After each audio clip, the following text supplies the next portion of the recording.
These are 3 of the most aesthetically pleasing puzzle boxes in our line here at Puzzle Master. At Puzzle Master, we work with other designers to come up with puzzle boxes and create their designs and bring them to the public. Now with these puzzle boxes, they all look very cool and have different mechanisms that go on inside of them. When people come into our store and they look at our selection of puzzle boxes, they don't know what to choose. And now when I ask them questions about puzzles, I ask them, have they solved puzzles before? If they haven't, I would start off with some lower level puzzles in order to understand the moves of puzzle solves.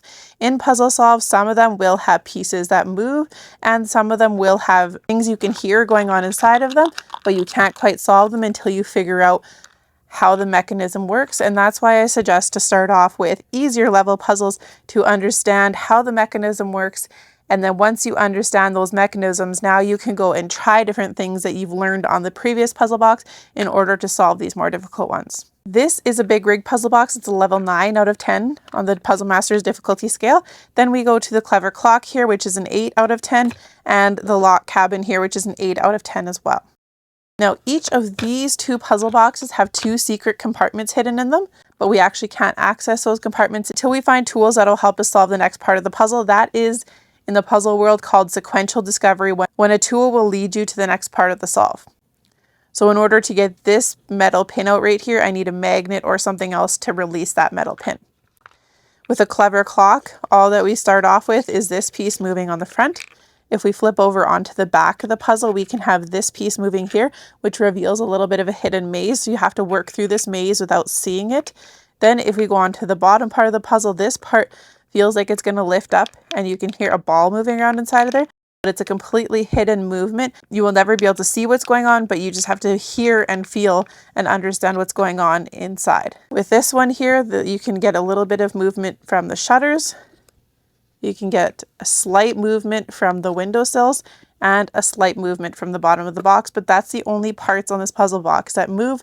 So you have to understand what these shutters are doing underneath and how they're going to work together to open up the puzzle box. You can see that this piece is free spinning on the outside of the box, but there is a door here, but it's for aesthetic looks. And like I said, this piece does move and this piece does move. So if we take this shutter and we try spinning it while we're moving this piece here, now if we move on to this side of the puzzle, it now has released this one to be free spinning.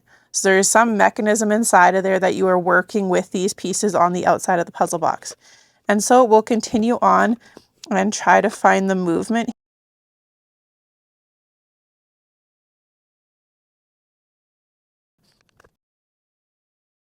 Okay, so at this point here, when we have this shutter laying on its side, we can now move this shutter, and this one actually will not move anymore. So now we just have to focus on this shutter here and move on to this side of the puzzle box and see if we can get a little bit of movement going with this shutter.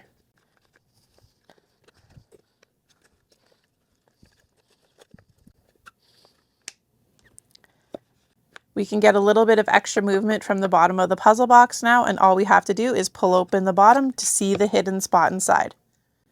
There's a good space inside of this to hide something inside of there. So not only can you use this as gift wrap, but they can now use this as a storage space to hide things inside of them or to look beautiful on their shelf.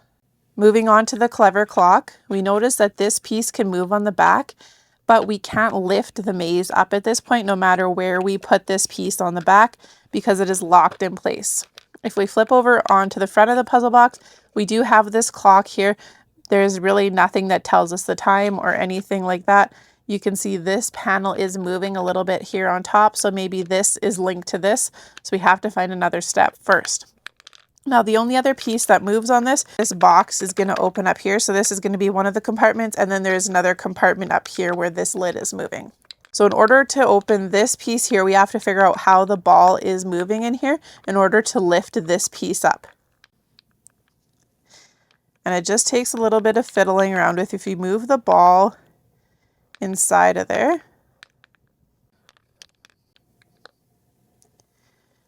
it has now stopped moving inside there, and we can lift this piece up and release the first compartment in the Clever Clock puzzle box. So if we flip over onto the back of the puzzle, there are a couple ways through this maze. There are some hidden spots that you can't move past, and then there is one track here that kind of goes down through the side of the puzzle.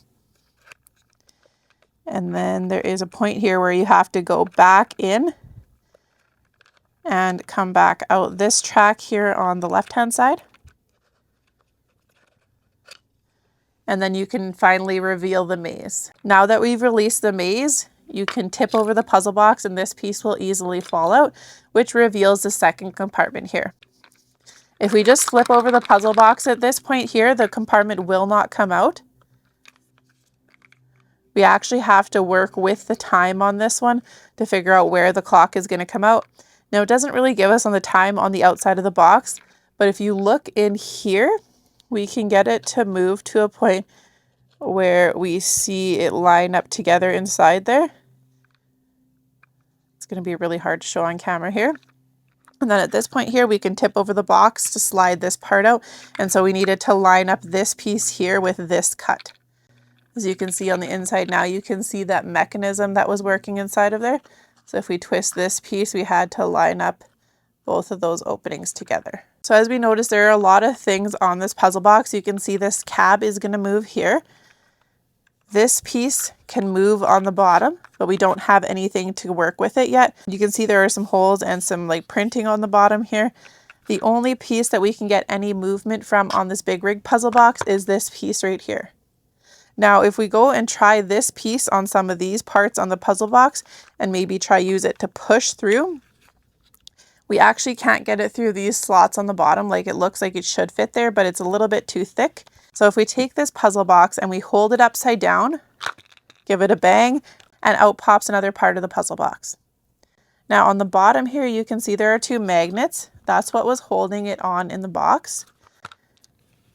When we see metal parts on puzzle boxes like this, that usually means that there are magnets involved.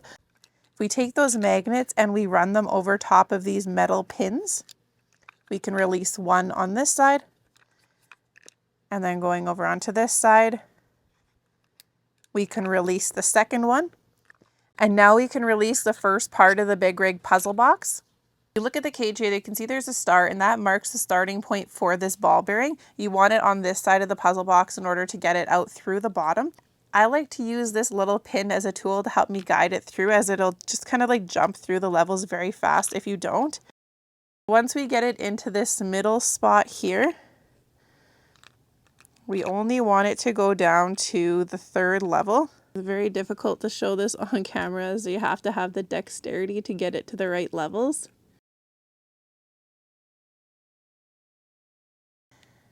And now we have the ball bearing in this center spot on the bottom. And all we have to do is flip over the box and get it to fall out this hole on the bottom of the puzzle. Now we can take this ball bearing and drop it through the tailpipe on the back of the puzzle box. We now have to move this piece here to work it into the bottom. It now fell into the bottom here. If we now pull this piece out over here, you can see it gets stuck with that ball bearing inside of there. Flip it over, give it a push, and that now releases this piece on the puzzle box, and you can finally release the second compartment on the Big Rig puzzle box. To get any of these 3 puzzle boxes for yourself today, go check them out at puzzlemaster.ca.